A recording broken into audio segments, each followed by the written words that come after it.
자, 여러분 이제 오늘은 이제 구주차 강의로서 그 주당이익에 대해서 좀 공부를 해보도록 하겠습니다.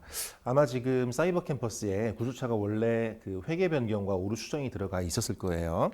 근데 제가 그 좀 약간 착오가 있어가지고 진도에 그 회계 변경과 오류 수정을 먼저 좀 찍는 바람에 구주차에 올려놨다가 지금 다시 비대면 수업으로 바뀌는 바람에 구주차 강의를 원래 단원대로 주당이익으로 바꾸는 걸로 했습니다. 그래서 혹시라도 그 회계 변경과 오류 수정을 수강한 친구들은 기존의 출석 기록이 삭제됐을 수도 있으니까 구주차 강의를 다시 수강하기 바랍니다.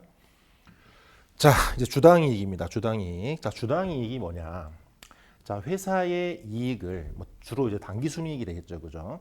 단기순이익에 대해서 그 보통주 한 주당 수익력이 얼마나 정도 되는지를 나타내는 지표. 그러니까 보통주 한 주당 그 수익력을 나타내는 지표가 바로 주당이익이 되겠어요. 그래서 여러분들 교재로 가면 그 482페이지가 되겠어요. 한번 읽어볼게요. 자, 주당이익 우리가 줄여서 EPS라고 얘기를 해요. Earnings per share라고 얘기하고 EPS. 주당이익이란 회계기간의 경영성과에 대한 보통주 한 주당 지분의 측정치를 말한다라고 돼 있고, 그럼 주당이익은 어떻게 구하느냐? 기업의 단기순이익 혹은 보통주 이익을 가중평균 유통 보통주식으로 나누어 산출한 지표를 말한다. 자, 한번 적어보면 주당 이익인데 뭐 일반적으로는 주당 순이익이라고도 얘기를 해요. 자, 주당 이익은 자, 보통주에 귀속되는 단기 순이익을 유통 보통 주식수로 나누는데 그냥 유통 보통 주식수가 아니라 여기에 가중 평균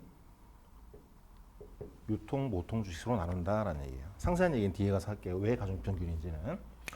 그래서 이 산식을 자세히 뜯어보면 자, 보통주 귀속 단기 순이익이에요.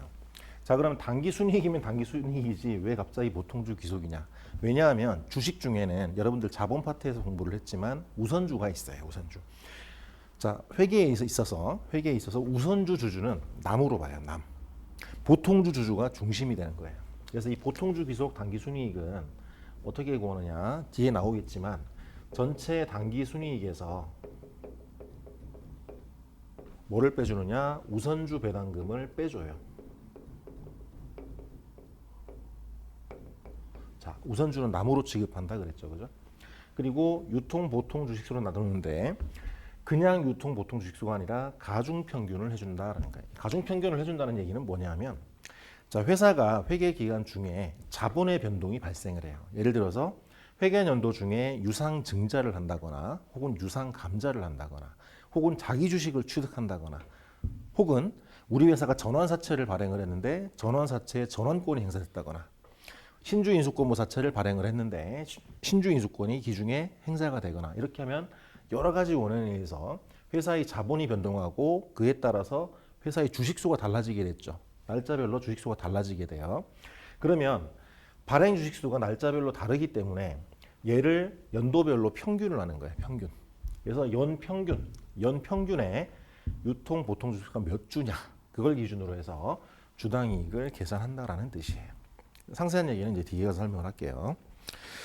자, 그래서 이제 계속 읽어보면 자, 주당이익은 재무정보 이용자가 기업의 경영 성과와 배당 정책을 평가하고 기업의 잠재력을 그러니까 수익 잠재력이죠, 그죠? 예측하며 증권 분석 및 투자에 관한 합리적 의사결정을 할 수 있도록 하는 유용한 정보를 제공하는데 구체적으로 주당이익의 유용성은 다음과 같다 해가지고 세 가지 정도를 지금 얘기하고 있어요. 그래서 첫 번째는 뭐냐면 우리가 재무 정보는 항상 직전 연도하고 비교 표시를 하게 되죠, 그죠? 그래서 주당 이익 정보를 기간별로 비교를 함으로써 수익력이 어떻게 변화했는지를 세부적으로 분석할 수 있는 그런 정보를 제공한다. 뭐 당연한 얘기고요. 두 번째에 보면 특정 기업의 주당 순이익을 주당 배당급 지급액과 비교해 봄으로써 단기 순이익 중에서 사외에 유출되는 부분하고 사내로 유부되는 부분의 상대적 비중에 관한 유용한 정보를 제공한다라고 돼 있어요. 자, 여러분들 이제 배당 얘기가 갑자기 나왔는데 배당과 관련해서는 몇 가지 주요 비율이 있어요. 그래서 이 비율은 뭐 꼭 시험 목적이 아니더라도 나중에 여러분들 실무에 가게 되면 그 써먹을 수 있는 내용이기 때문에 한번 설명을 하고 넘어갈게요. 자, 주당 순이익이 있어요. 여기에다가 주식수, 발행 주식수를 곱하게 되면 전체 당기 순이익이 된다고 보면 돼요. 그래서 EPS를 쪼개게 되면 자, 사외로 유출되는 부분. 사외로 유출되는 부분이 뭐냐면 배당금인데 주로 현금 배당 혹은 현물 배당이에요. 주로 현금 배당이겠죠. 그죠? 줄여서 그냥 배당금이라고 할게요. 배당금. 1주당 배당금.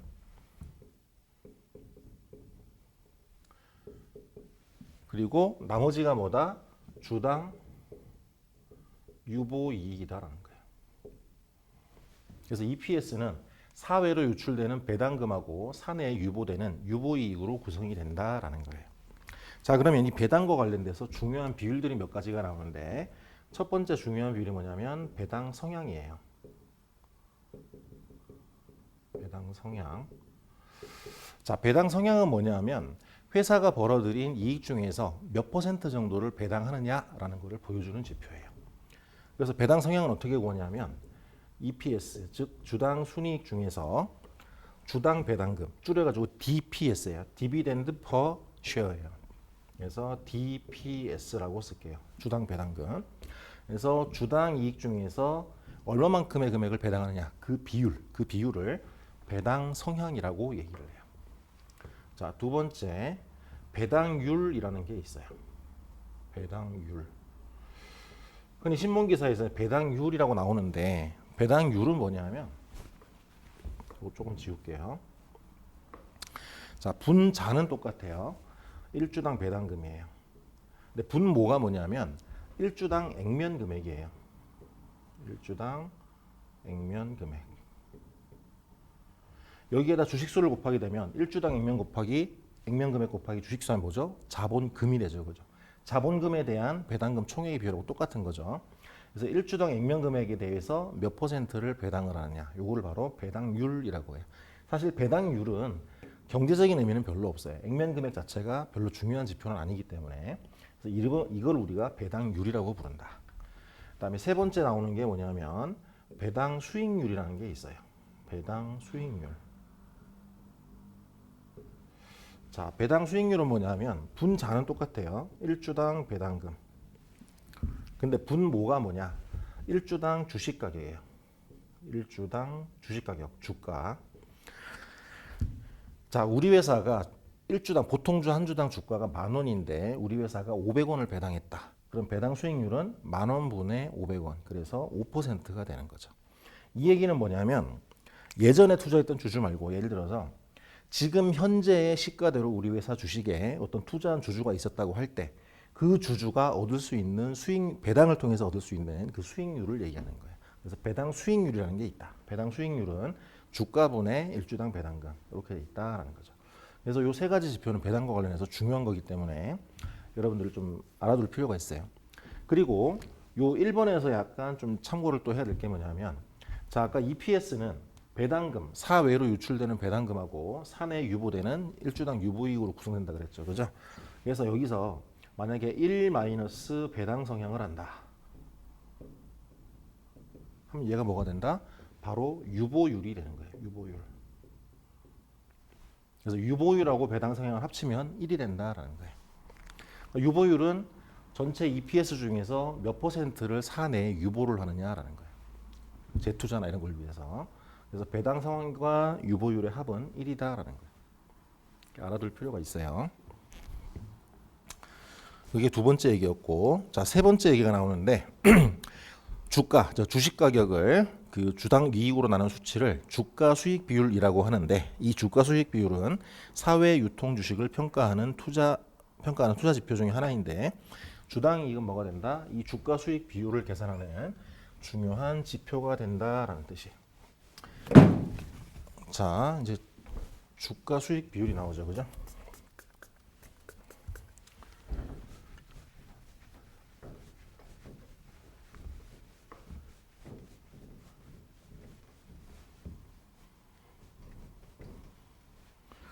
자, 지금 뭐 재무관리 시간은 아니기는 하지만 뭐 중요한 내용이기 때문에 설명을 하는 거예요. 자, 주가 수익 비율이다.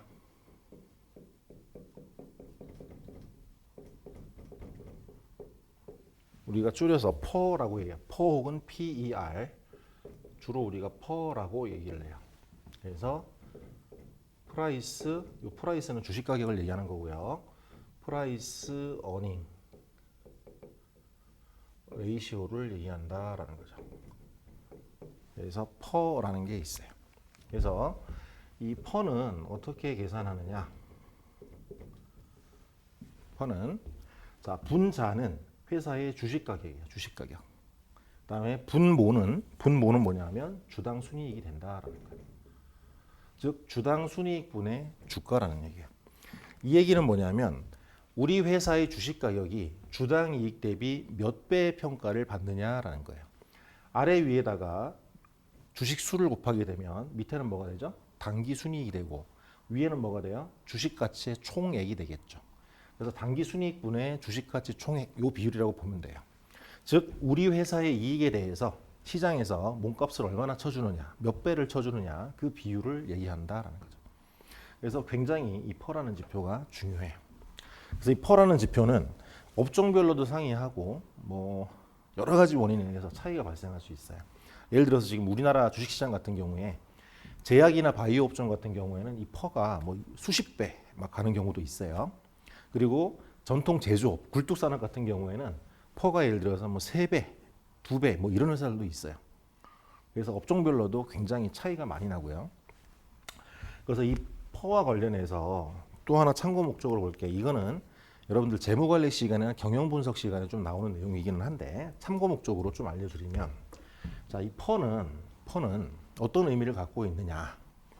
자, 첫 번째는 뭐냐면 자, 분모가 EPS예요.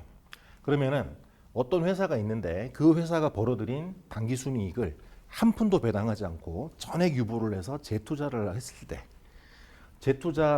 때 얘를 회수할 수 있는 회수 기간을 의미하는 거예요. 예를 들어서 숫자를 한번 더 볼게요. 어떤 회사의 EPS가 100이었어요. 근데 주식 가격이 1,000원이야. 1주당. 자, 그러면 이 회사가 이 100원의 주당 이익을 한 푼도 배당하지 않고 재투자를 했어요. 매년 꼬박꼬박. 그러면은 이 1,000원이라는 거. 자, 주주 입장에서는 이 1,000원을 투자해서 그 회사가 매년 100원씩 이익을 내는 거예요.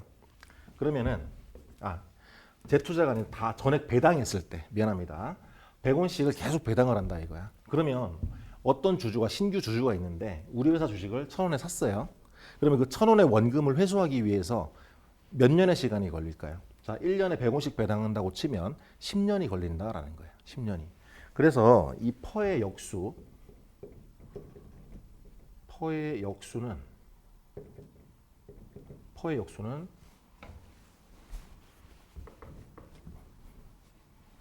자, 퍼의 역수는 뭐를 의미하느냐? 퍼의 역수는 회수 기간을 의미한다라는 거예요. 순이익을 전액 다 배당했을 때 주주 입장에서 회수 기간이 되는 거예요. 회수 기간. 자, 그리고 기업의 입장에서는 이 퍼의 역수는 얘는 투자자의 관점이에요. 투자자 관점. 자, 그러면 기업의 입장에서 이 퍼의 역수는 뭐냐면 자기 자본 비용이에요. 자기 자본 비용. 여러분들 재무관리 시간에 배우는 자기 자본 비용이에요. 자기 자본 비용. 근데 그냥 자기 자본 비용이 아니고 성장이 없는 기업을 가정했을 때 무성장 기업에 성장이 없는 기업의 자기 자본 비용은 이 퍼의 역수가 된다는 퍼의 역수. 상세한 얘기는 지금 우리가 경영 분석 시간이 아니기 때문에 설명할 수 없고 그냥 결과만 가지고 얘기를 하는 거예요.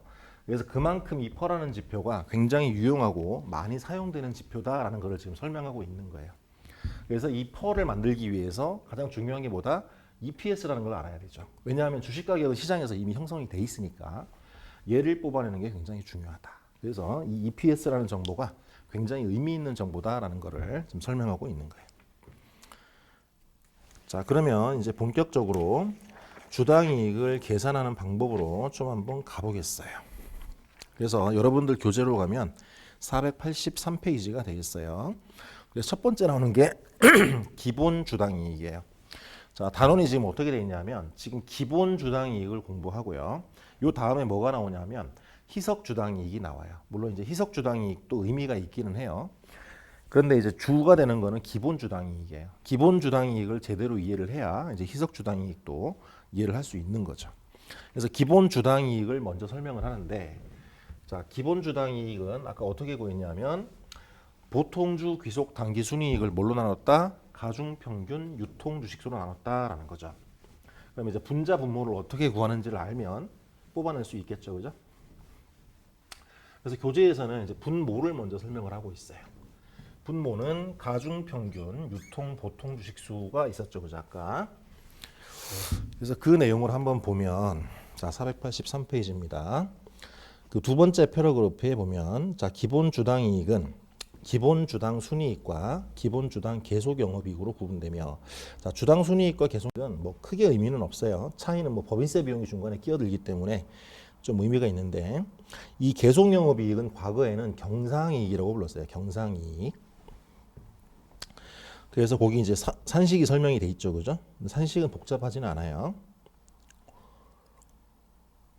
그래서 이제 484페이지로 가보면은 이제 가중평균, 유통, 보통, 주식수가 나와요.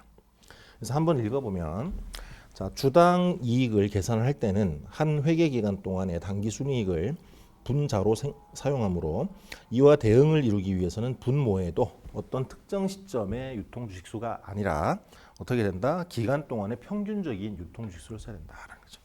자, 아까 산식에서 분모는 이익이에요. 자, 우리가 알고 있지만, 자, 손익계산서와 마찬가지로 이익 개념은 어떤 기간 개념이에요. 플로우 개념인데, 그 밑에 주식수도 그러면 어떻게 돼요? 플로우 개념으로 바꿔줘야 되겠죠. 기말의 주식수 혹은 기초의 주식수를 적용해서는 안 되겠죠, 그죠?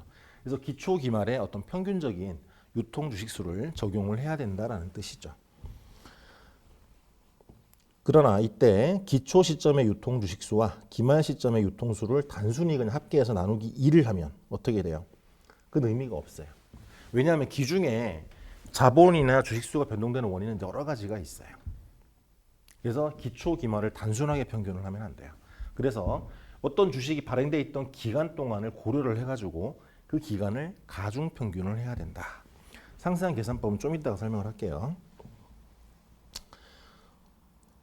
자, 그리고 이 경우 그 유통 기간에 따른 가중치는 그 회계 기간의 총 일수에 대해서 특정 보통 주의 유통 일수 비율로 산정한다. 자, 일수 기준으로 계산을 하는 거는 이 책은 지금 아마 일수 기준으로 계산을 했을 텐데, 그거는 이제 실무적으로 그렇게 하는 거예요. 현장 실무에 나갔을 때. 근데 우리가 학습 목적으로 공부를 할 때는 보통 월할 계산을 해요. 월 단위로. 그래서 자료도 보통 뭐 3월 1일, 7월 1일, 4월 1일 뭐 이런 식으로 월초 숫자를 주게 되죠. 그래서 책에서는 이제 월할 계산하는 거를 기준으로 공부를 할 거예요. 자, 그다음에 이제 기산일이 있어요. 기산일. 자, 기산일은 뭐냐면 어떤 주식이 발행돼 있는데 얘가 예를 들어서 언제부터 언제까지 유통이 됐느냐, 그 기간을 얘기하는데 그 기간의 시작 날짜를 얘기하는 거예요. 시작 날짜. 시작 날짜가 바로 기산일이다. 그래서 기산일의 예를 한번 보면 그 밑에 동그라미 1번 현금 납입의 경우 현금을 받을 권리가 발생하는 날이 된다라는 거죠. 얘가 대표적인 게 뭐냐면 유상증자예요. 주주들이 현금으로 유상증자에 참여했다. 그러면은 그 현금을 납입한 날이에요. 그날 권리가 발생을 하니까. 그다음에 두 번째, 보통주나 우선주 배당금을 자발적으로 재투자하여 보통주가 발행되는 경우에는 배당금을 재투자한 날. 이날도 정확히 얘기하면 회사로 돈이 들어온 날이에요. 그죠? 현금주의죠. 현금주의 일종의. 3번도 보면 채무상품의 전환으로 인해서 보통주를 발행하는 경우, 즉 뭐 전환사채의 전환이 이루어졌다 이러면 최종 이자 발생일의 다음 날이에요. 우리 책에서는 그냥 전환일이라고 보면 돼요. 전환사채를 전환한 날, 그러니까 전환권을 행사한 날. 그다음에 4번도 마찬가지로 최종 이자 발생일의 다음 날 이렇게 돼 있고요. 5번에 보면 채무를 변제하기 위해서 보통주를 발행하는 경우에는 채무 변제일이다. 5번 같은 경우를 우리가 뭐라고 부르느냐 하면, 자, 출자 전환이라고 불러요. 출자 전환. 자, 어떤 회사가 뭐 누적 결손이 굉장히 심각해가지고 빚을 갚지 못할 상황이 됐어요.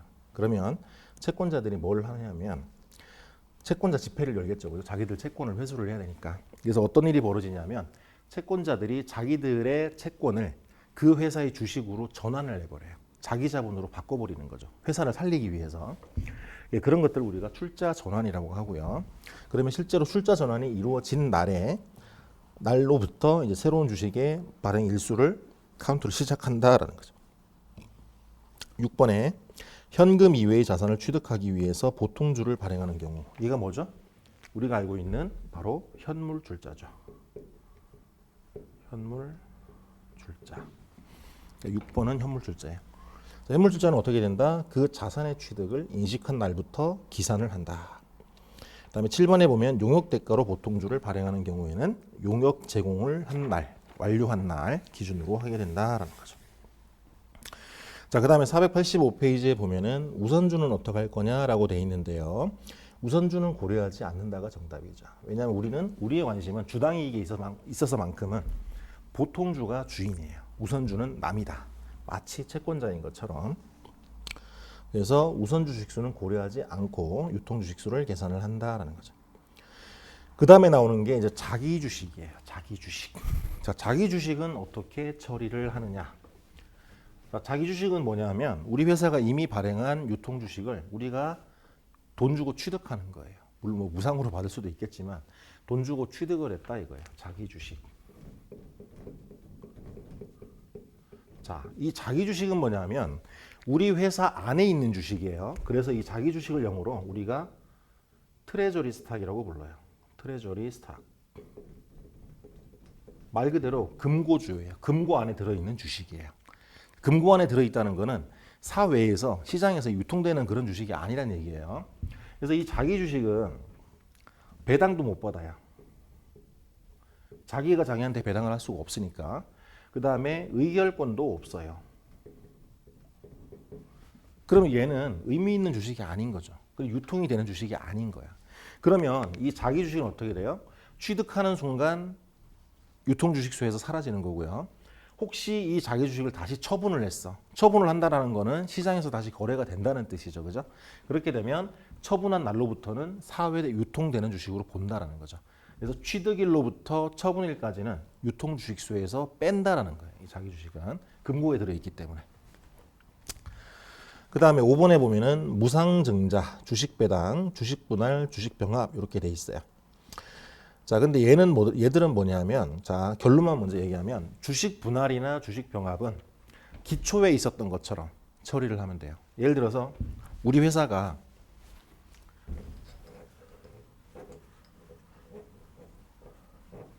결산일이 12월 말인데 갑자기 올해 5월 1일 날 액면 금액 5,000원짜리 주식을 우리가 10,000주를 발행하고 있었어요.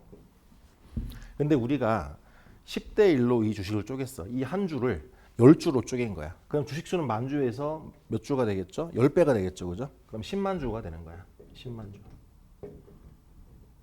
그리고 액면 금액은 반대로 어떻게 돼요?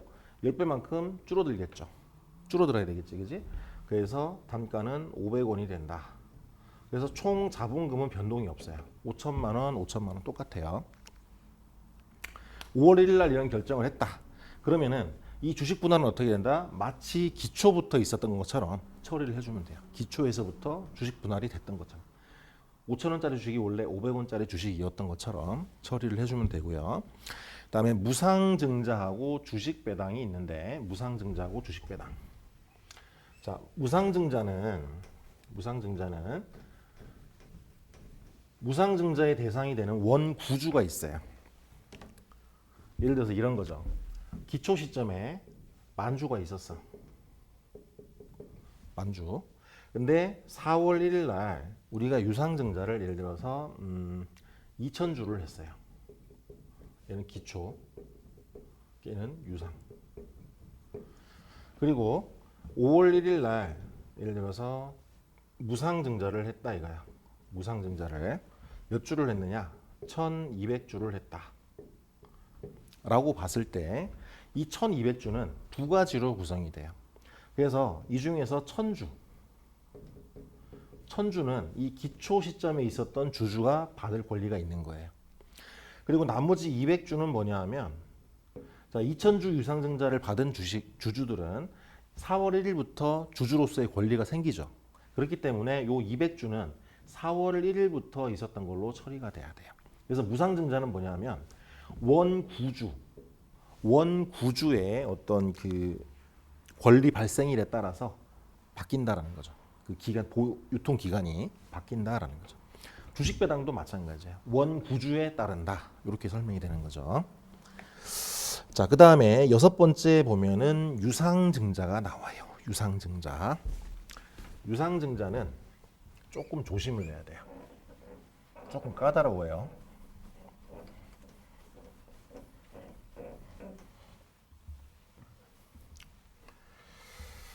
자, 예를 한번 들어볼게요.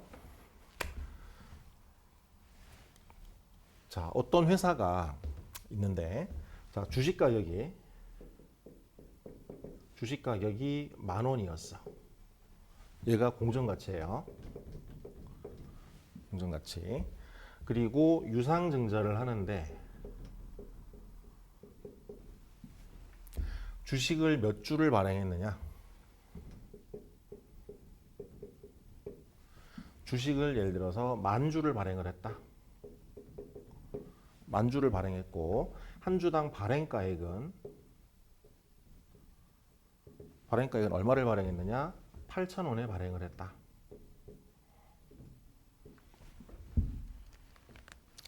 자, 지금 주가가 10,000원인데 시가보다 낮은 가격으로 유상증자를 했어요. 근데 시장에서는 보통 일반적으로는 시가보다 낮은 가격으로 증자를 해요. 왜냐하면 시가랑 똑같다 그러면 유상증자에 참여할 주주가 있을까요? 물론 일부 있을 수도 있죠. 근데 시가랑 똑같다면 시장에서 그냥 돈 주고 사도 돼요. 굳이 유상증자 들어갈 이유가 없는 거죠. 그리고 시장에서 사게 되면 이 돈은 시장에 있는 주주들한테 가는 거죠. 그렇지만 유상증자라는 거는 돈이 어디로 들어간다? 그 주식을 발행한 회사가 받아와야 되는 거기 때문에 일반적으로는 유상증자를 할 때 기업들이 시가보다 낮은 가격으로 발행을 하는 게 일반적이에요. 혹 가다가 시가대로 발행하는 경우도 있지만 그런 경우는 아주 드물죠. 자, 그래서 시가보다 낮은 가격으로 증자를 했다 이거야. 그럼 이런 경우에 주식수를 어떻게 구할 거냐라는 거예요. 어떻게 구할 거냐. 우리 주당이익 구할 때 유통 주식수를. 거기 보면은 산식이 되게 복잡한데 그 산식을 암기하려고 그러면 안 돼요. 자, 우리 논리적으로 이해를 하면 돼요. 자, 이런 상황이야. 자, 그럼 첫 번째는 뭘 하냐면 총 발행 금액.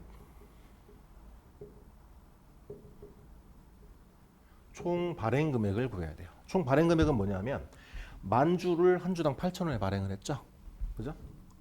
그래서 8,000원 곱하기 10,000주.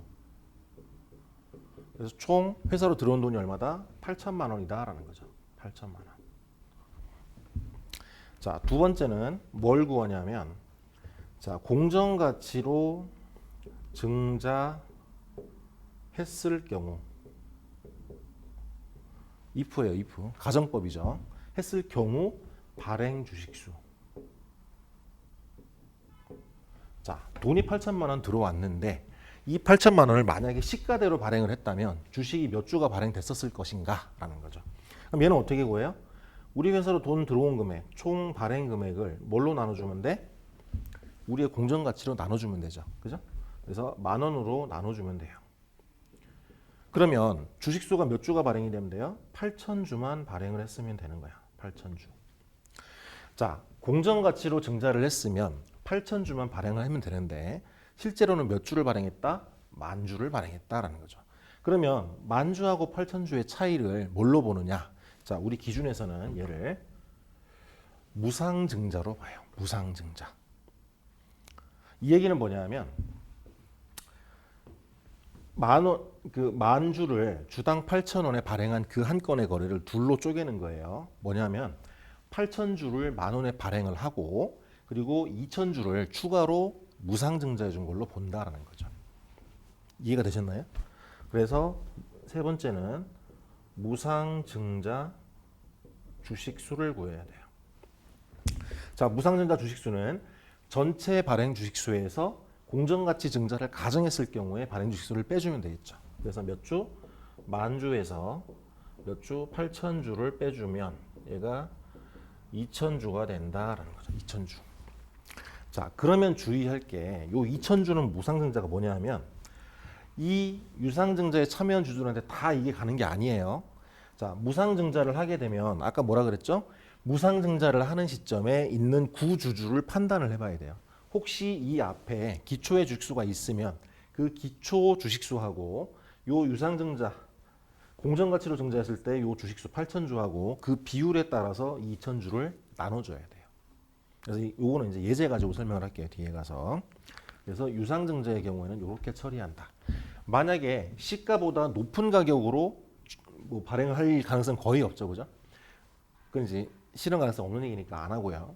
만약에 시가대로 만약에 증자를 했다. 시가대로 증자를 했다 그러면 이 무상증자 주식수가 제로가 되겠죠, 제로. 그러니까 얘는 신경 쓸 필요가 없는 거예요.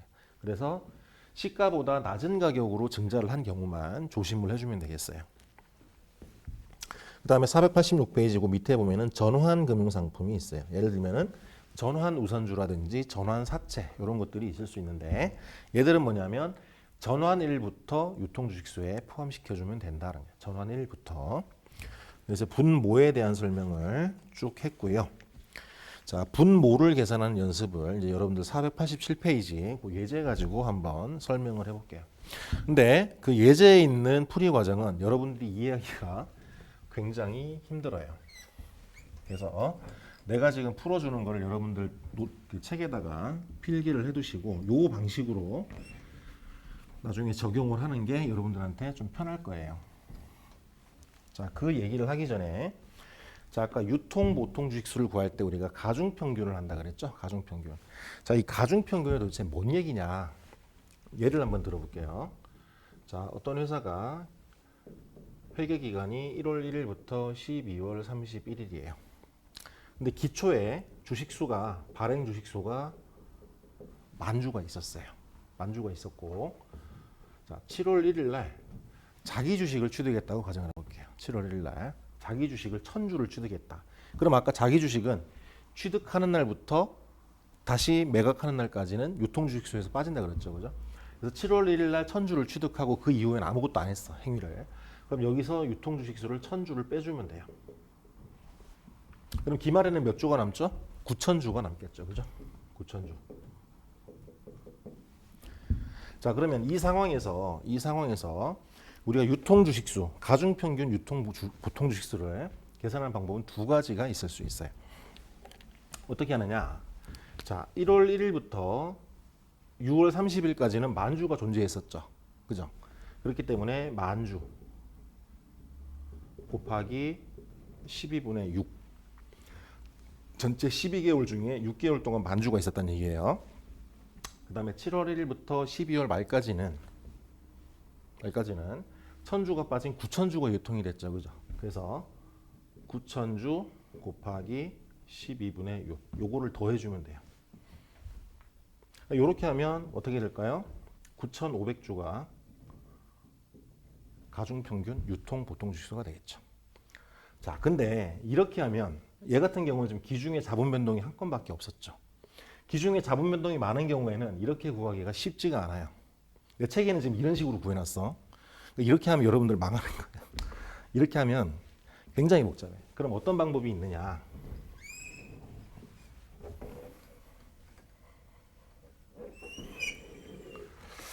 어떤 방법이 있느냐?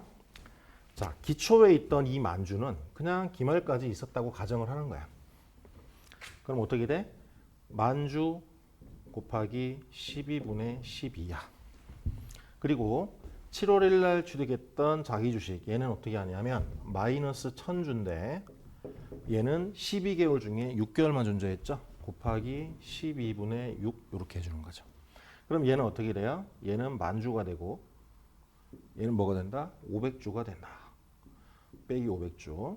그래서 똑같이 결과는 9500주가 돼요. 결과는 똑같아요. 근데 계산은 누가 어떤 게 더 편하다? 지금 얘기한 이 방법이 더 편하죠. 그죠? 그래서 지금 이 방법으로 설명을 할 거예요. 그래서 이게 바로 가중평균이다라는 가중평균. 유통 기간에 따라서 가중평균해 준다라는 뜻이에요.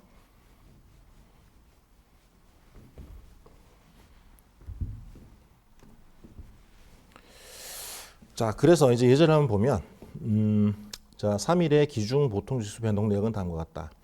기초에 9만 5천 주가 있었고 기중에 유상증자 있었고 신주인수권 행사 있었고 무상증자가 10% 있었대요. 그리고 기말에는 그래서 12만 천 주가 있었다라는 거죠.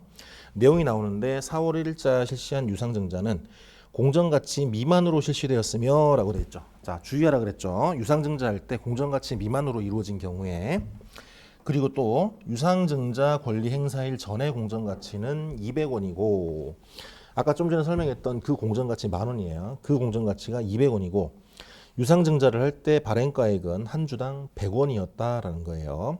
그래서 가중평균 유통보식수는 월수 계산한다. 여기는 또 월수 계산돼 있네요.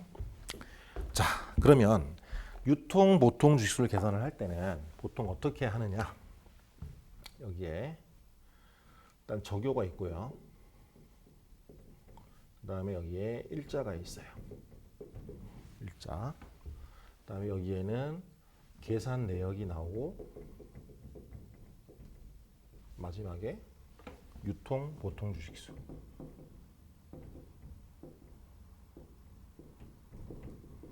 이렇게 되는 거죠. 자, 그 다음에 제일 먼저 기초 주식수가 있었죠. 그죠? 1월 1일이야. 1월 1일. 기초의 주식수는 몇 주였냐면 9만 5천 주예요. 얘는 그냥 9만 5천이죠. 그죠? 9만 5천 곱하기 미안합니다. 그냥 쓸게요. 12분의 12. 얘는 12분의 12. 그래서 기초분에 대해서는 그냥 9만 5천 주. 이거는 간단하고요. 자, 두 번째는 유상증자가 있었어요.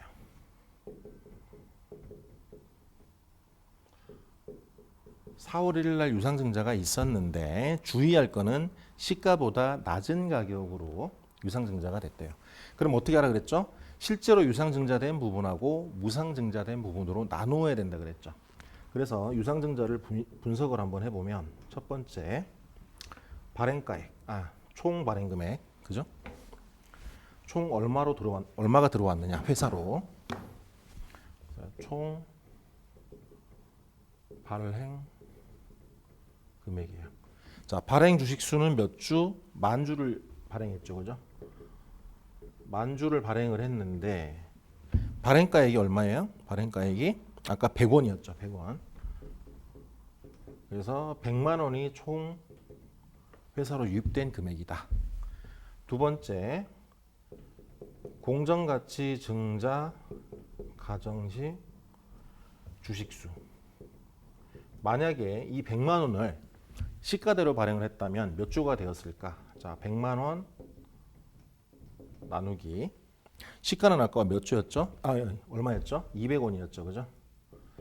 그러면 얘는 5,000주가 된다라는 거죠. 5,000주. 자, 100만 원을 조달하기 위해서 원래 시가 공정가치로 발행을 했으면 5,000주면 발행했으면 되는데 실제로는 10,000주를 발행을 했죠. 그래서 무상증자 주식 수는 전체 발행 주식 10,000주에서 뭐를 뺀다? 유상증자에 해당하는 주식수 5,000주를 뺀다. 그래서 나머지 5,000주가 바로 무상증자 주식수가 된다라는 거죠. 자, 그럼 이 유상증자분은 얘를 원천을 둘로 쪼개야 돼요. 그래서 요 무상증자 주식수를 기초분에도 배분을 해줘야 되기 때문에 그런 거예요. 그래서 1월 1일 귀속분하고 4월 1일 귀속분으로 쪼개야 돼요. 자, 그러면 1월 1일 귀속분은 뭐냐? 자, 무상증자 주식수가 5,000주예요. 5,000주를 기초하고 4월 1일자로 배분해 주는 거야. 그러면 5,000주 곱하기 자, 기초 주식수가 95,000주였죠? 95,000주 더하기 그다음에 실제로 유상증자된 거 5,000주죠. 5,000주. 요것 분의 95,000주예요. 즉 95%죠. 10만 분의 95,000원이니까 5,000주의 95% 얼마죠? 5,000주 곱하기 95 4,750주. 여기가 4,750주가 되는 거예요. 그리고 얘는 가중치가 12분의 12예요. 기초부터 있었던 걸로 가정을 하니까. 자, 그 다음에 4월 1일 날 증자한 거는 어떻게 구하냐? 똑같이 이제 안분을 해주고요. 그래서 여기는 이제 10만 분의 5천이 되고 얘는 가중치가 12분의 8이 되는 거야. 12분의 9죠. 미안합니다. 12분의 9. 그래서 얘는 몇 조가 된다?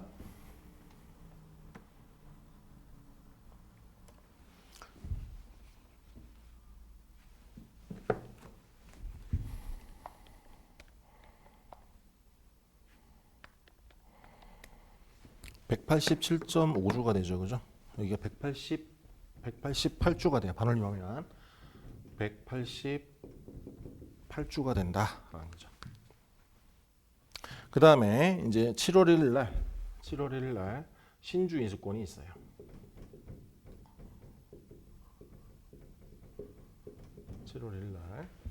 자, 신주 인수권 몇 주가 행사됐다? 지금 5,000주가 행사됐다. 5,000주. 요거 좀 복잡하니까 지울게요. 여기를.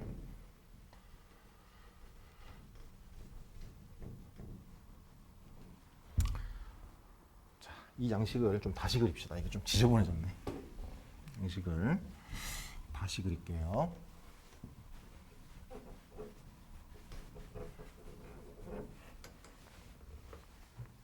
얘를 여기에 주식수, 그다음에 여기에 가중치, 그다음에 여기에 유통, 보통, 주식수 이렇게 되죠, 그죠? 그래서 아까 기초에 95,000주가 있었고 얘는 가중치가 12분의 12. 그래서 유통 주식수는 95,000주. 유상증자 주식수는 아까 기초에 해당되는 부분이 4,750주였고 유상증자에 기속되는 게 250주였어요. 그죠? 그리고 가중치는 얘는 12분의 12, 얘는 12분의 9, 그래서 얘는 4,750주, 얘는 188주가 되는 거죠. 그리고 신주 인수권 행사된 게 아까 5,000원이 있었죠. 자, 신주 인수권은 뭐냐면 보통 뭐 신주 인수권 자체 여러분들 이제 구체적인 공부는 안 했지만 회사 주식에 대해서 회사가 새로운 주식을 발행을 할 때 그러니까 증자를 하기 위해서는 원래는 기존 주주한테 그 새로운 주식 신주를 우선적으로 취득할 권리가 주어져요. 그게 바로 신주 인수권이에요. 왜 그러냐면 그걸로 인정하지 않으면 회사가 새로운 주주한테 유상증자를 받아요. 그렇게 되면 기존에 있던 주주들의 지분율이 어떻게 된다? 떨어지게 되는 거예요.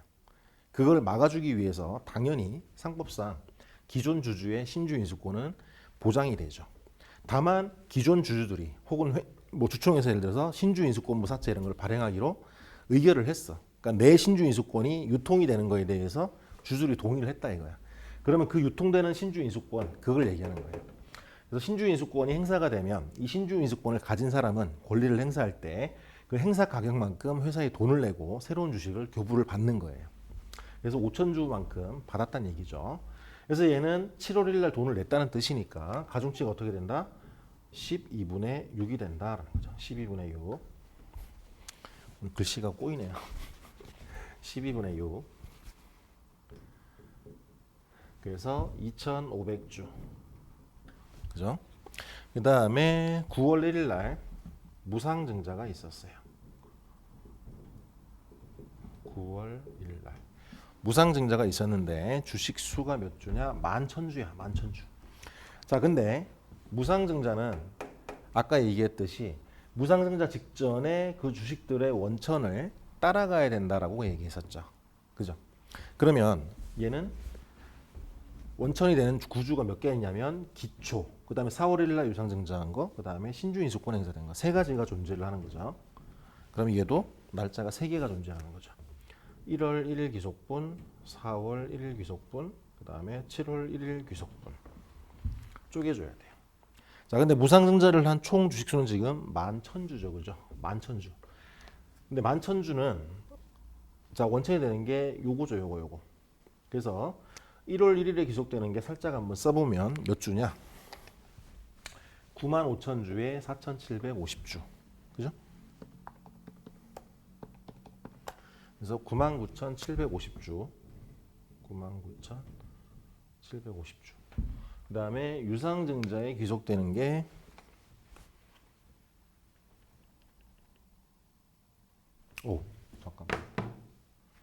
잠깐만. 유상증자 주식이 좀 이상하죠, 이게? 이게 아니죠. 아까 만주를 증자했죠, 그죠? 만주를 증자했으니까 그 중에 5,000주가 4월 1일 귀속분이고, 그죠? 나머지가 기초다. 여기가 5,250이네요, 그죠? 미안합니다. 여기가 5,250주네요. 그래서 여기가 3938, 여기가 3938이 되고요. 자, 그러면 기초분이 99,750, 그 다음에 4월 1일 날 기속되는 게 5,250, 그 다음에 신주 인수권 행사한 게 5,000. 그러니까 11,000주를 요 세 개의 비율로 쪼개줘야 돼요. 요 세 개를 더하면 아마 11만 주가 나올 텐데요. 여기 그죠? 11만 주죠, 그죠? 11만 중에 99,750주 만큼 11,000주의 유상증자 주식을 배분을 하면 9,975주가 돼요. 여기가 9,975주. 그 다음에 5,250주.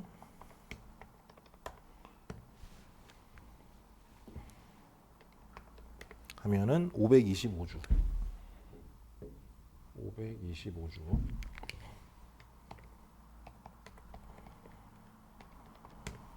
나머지가 500주다라는 거죠. 500주. 그래서 귀속이 되는 구주의 요 비율대로, 구성 비율대로 무상증자 주식을 배분을 하는 거죠. 배분을. 자, 그러면 이제 가중치를 쓰면 되겠어요. 1월 1일부터니까 얘는 12분의 12. 얘는 12분의 9. 얘는 12분의 6. 그럼 얘는 9,975주가 되고 얘는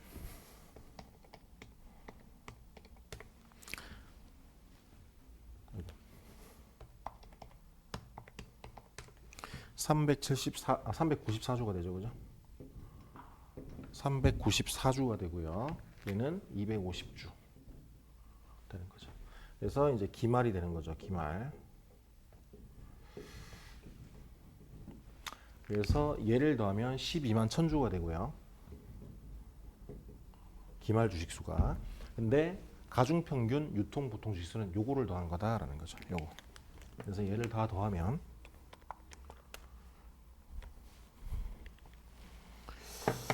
11만 6,806주가 돼요. 11만 6,806. 806주가 된다. 기말 주식수는 12만 1,000주이지만 유통보통 주식수는 11만 6,806주가 된다라는 뜻이죠. 그죠? 그래서 요 표를 작성할 줄 알아야 돼요.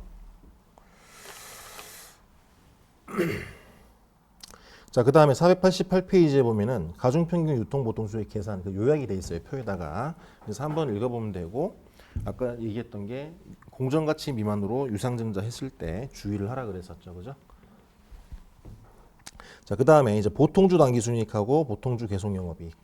아까 주당이익 구할 때 분자에 해당되는 부분, 걔를 어떻게 할 거냐라는 거예요. 그래서 일반적인 경우에는 한번 읽어보면 거기.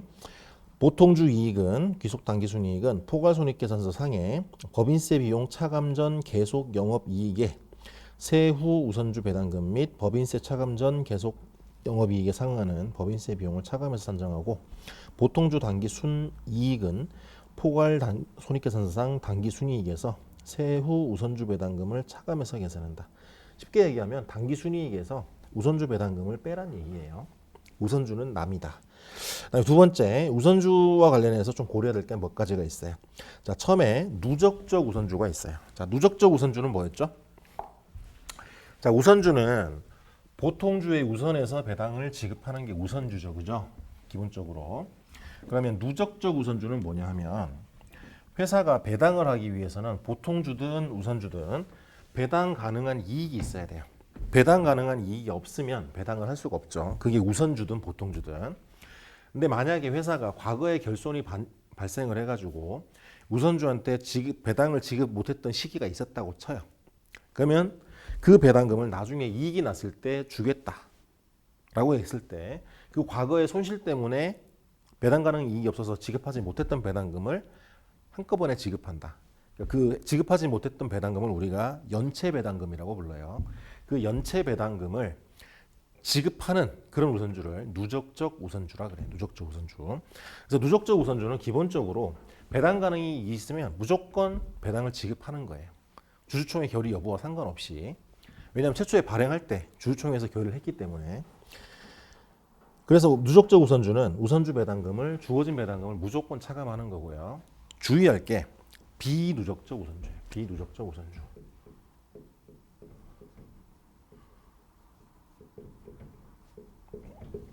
자, 비누적적 우선주는 주주총회에서 우선주에 대한 배당을 지급하기로 결의한 경우에만 우선주 배당금을 빼줘야 돼요. 얘는 주의를 해야 된다. 그래서 누적적 우선주랑 좀 다르다라는 거죠. 3번에 보면 참가적 우선주예요. 참가적 우선주는 뭐죠? 여러분들 자본 파트에서 공부를 했었죠, 그죠? 물론 제가 강의를 안 했고 다른 분이 강의한 걸 제가 올려놓긴 했지만 그때는 이렇게 이제 이 사태가 길어질지는 생각 못하고 그냥 외부 강의 파일을 그냥 올렸던 거예요. 근데 이제 부랴부랴 3주차부터는 제가 이제 강의를 했는데 하여튼 그 파트에서 이걸 자세히 설명해 줬는지 제가 뭐 들여다보진 못했는데 자, 참가적 우선주는 뭐냐면 기본이 되는 우선주 배당금을 받고 나서 추가적으로 보통주한테 더 배당금을 요구를 하는 거예요. 보통주 배당만큼 추가적인 배당을 요구할 수 있는 게 바로 참가적 우선주다라는 거죠. 이 참가적 우선주도 바로 우선주 배당금으로 빼줘야 된다라는 뜻이에요. 그 다음에 489페이지에 보면은 우선주를 재매입하는 경우가 있어요. 우선주를 재매입한다. 우선주를 없애버리기 위해서. 왜냐면 남이니까. 그러면 한번 읽어보면 기업이 공개 매수 방식으로 우선주를 재매입할 때 우선주 주주에게 지급한 대가의 공정가치가 우선주의 장부 금액을 초과하는 부분은 우선주 주주에 대한 이익 배분으로서 보통주 귀속 당기순이익에서 빼준다라는 거예요. 그러니까 우리가 우선주를 발행을 할 때는 주당 예를 들어서 10,000원에 발행을 했는데 얘를 소각하기 위해서 재매입을 했다 이거는데 재매입할 때 가격이 11,000원이었다 1주당. 그러면 1주당 초과된 1,000원만큼 뭘로 본다? 우선주에 대한 배당으로 본다라는 뜻이에요. 그다음에 5번에 보면은 전환 우선주가 있어요. 전환 우선주. 전환 우선주는 뭐냐면 우선주인데 그 회사에 보통주로 전환할 수 있는 권리가 부여된 우선주를 이야기하는 거죠. 그래서 이런 우선주는 보통주로 빨리 전환시키기 위해서 뭔가 인센티브를 줘요. 그래서 그 인센티브로 주는 부분을 그 우선주에 대한 배당으로 본다라는 뜻이에요. 그래서 한번 읽어보면 전환 우선주 발행 기업이 처음의 전환 조건보다 유리한 조건을 제시하거나 추가적인 대가를 지불해서 조기 전환을 유도하는 경우가 있는데 이 경우 처음의 전환 조건에 따라 발행될 보통주의 공정가치를 초과해서 지급하는 보통주 또는 그 밖의 대가의 공정가치는 뭘로 본다? 보통주에 기속되는 당기순이익에서 차감한다라는 뜻이에요. 자, 그 다음에 이제 예제 1번이 나오는데 한번 해볼까요? 자, 3일에 2001 회계년도 당기순이익과 자본금 변동 상황이 다음과 같을 경우에 유상증자 시 무상증자 비율과 기본 주당 계속 영업이익과 기본 주당 순이익을 구해라라고 돼 있어요. 무상증자 비율은 큰 의미가 없으니까 넘어갈게요. 얘는. 그래서 이제 주당 이익을 구하는데 자 2001 회계년도 이익에 대한 배당은 현금 배당으로 하고 우선주 배당은 10%이다라고 돼 있어요. 그리고 당기순이익은 6천만 원이라고 돼 있고요. 자본금 변동사항을 봤더니 보통주가 7월 1일 날에 유상증자가 있었고 9월 1일 날 무상증자가 있었고 11월 1일 날 자기 주식을 취득했대요. 그리고 우선주는 봤더니 7월 1일 날 유상증자를 했고 9월 1일 날 또 무상증자를 했대요. 자, 우선주 주주 같은 경우에도 유상증자일, 그러니까 주주로서의 권리가 발생한 날을 기준으로 배당금을 계산을 해야 돼요.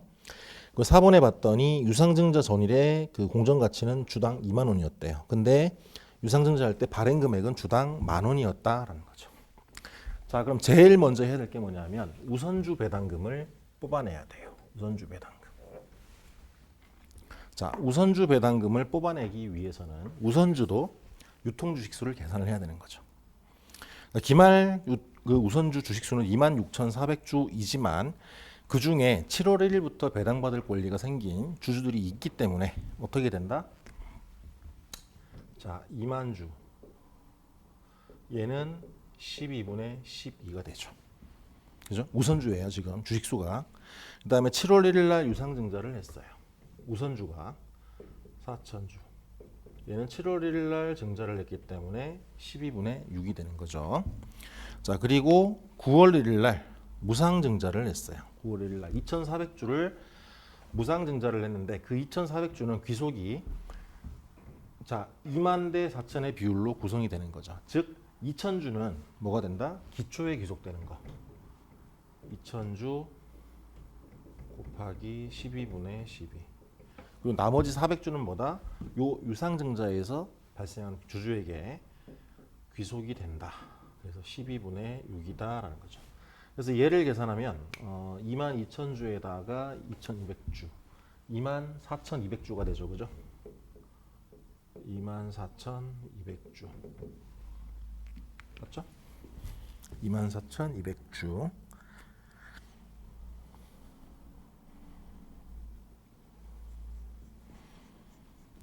그래서 24,200주가 되고요. 따라서 우선주 배당금은 책에는 지금 일수 계산을 해놨기 때문에 저랑 약간 숫자가 다를 수도 있어요.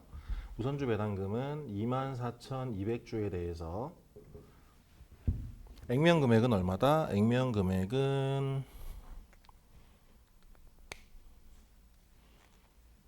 500원이네요. 그죠? 아까 써 있었죠. 500원이고 우선주에 대한 배당률은 아까 10%라고 얘기를 했죠. 10%. 그러면 우선주 배당금이 얼마냐? 121만 원이 우선주 배당금이다라는 거죠. 121만 원이 우선주 배당금이다라는 거예요. 자, 이제 그러면 주당 이익을 한번 구해 볼게요. 얘가 첫 번째. 그다음에 두 번째. 두 번째에는 뭘 구한다? 보통주 당기순이익을 구한다. 보통주 당기순이익을 구한다. 보통주 당기순이익은 전체 당기순이익 얼마? 6천만 원. 여기서 뭘 뺀다? 우선주 배당금 121만 원을 뺀다라는 거죠. 그러면 얼마냐?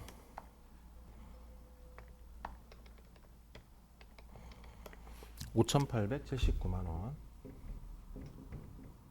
5,879만 원이 보통주 당기순이익이에요. 자, 그다음에 세 번째 뭘 구한다? 가중평균 유통 보통 주식수를 구한다 하는 거죠. 그리고 양식은 아까 적요가 있었고, 그다음에 여기가 일자가 있었고, 그죠? 여기가 주식수, 그다음에 여기가 가중치, 그다음에 여기가 유통 주식수. 그래서 기초는 1월 1일자. 이제 보통주예요, 보통주. 보통주의 기초 주식수가 지금 9만 주였죠. 9만 주.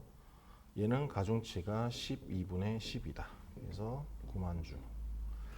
자, 그다음에 7월 1일 날 유상증자가 있었어요.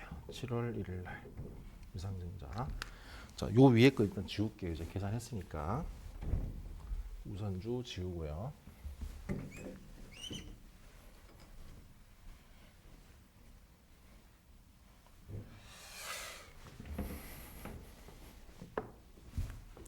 자, 7월 1일에 유상증자를 했는데, 자, 유상증자를 했는데 첫 번째 총 발행 금액을 구해야죠.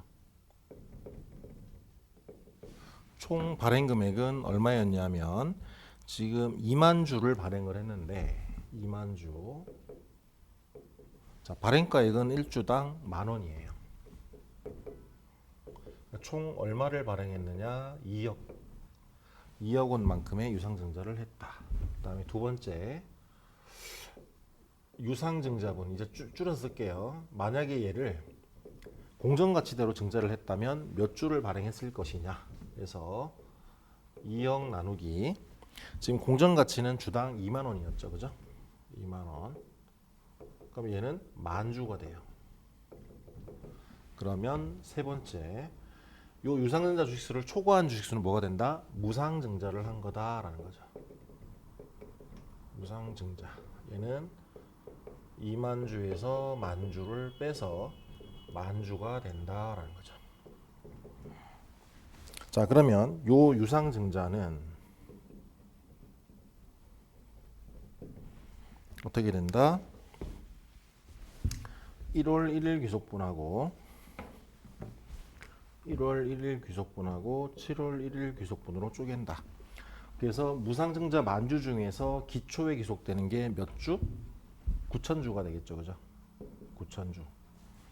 그 다음에 여기는 원래 유상증자 만주에다가 여기에 귀속되는 거 합해서 11,000주. 그래서 2만 주의 구성이 이렇게 된다라는 거죠. 그래서 가중치는 여기가 12분의 12, 여기는 12분의 6, 그래서 여기에 9,000주, 여기는 5,500주죠, 그죠? 5,500주. 그 다음에 9월 1일 날 또 증자를 했대, 무상 증자를. 9월 1일 날 무상 증자를 했는데 얘도 지금 두 덩어리로 구분되죠. 1월 1일 귀속분하고 7월 1일 귀속분, 그죠? 1월 1일 귀속분, 7월 1일 귀속분. 무상증자를 지금 11,000주를 했는데 기초에 귀속될 게 어떻게? 만주가 되겠죠. 그죠? 99,000 대 11,000이니까 어떻게 돼요? 99,000 대 11,000이니까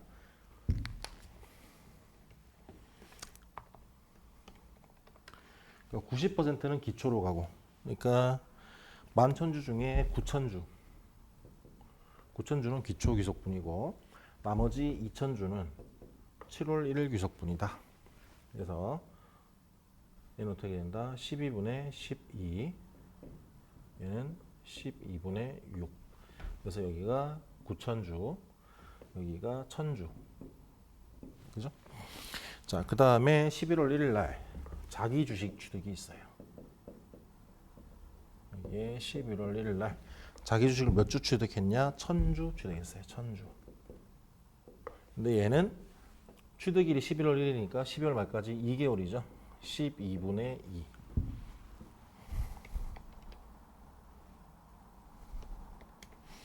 (167주) 그죠? 여기가 167주가 빠진다.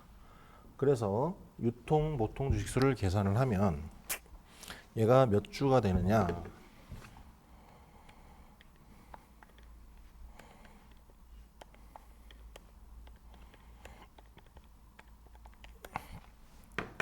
(114,333) 114,333이 된다는 거죠. 114,333주.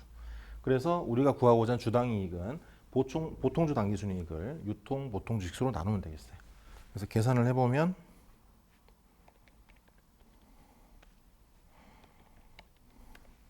514원이 되겠네요. 그죠?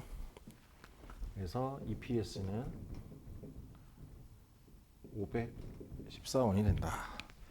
책에 있는 답은 512원인데 얘는 일수 계산을 해서 그래요. 저는 월수 계산을 했고. 그래서 이렇게 하는 거다. 조금 복잡하죠. 그죠? 연습 한두 번 해보면 할 수 있어요. 다. 나머지는 여러분들이 한번 해보시고요. 잠시 쉬었다가 희석주당이익 얘기를 잠깐 하고 문제 풀고 강의를 마치도록 하겠습니다.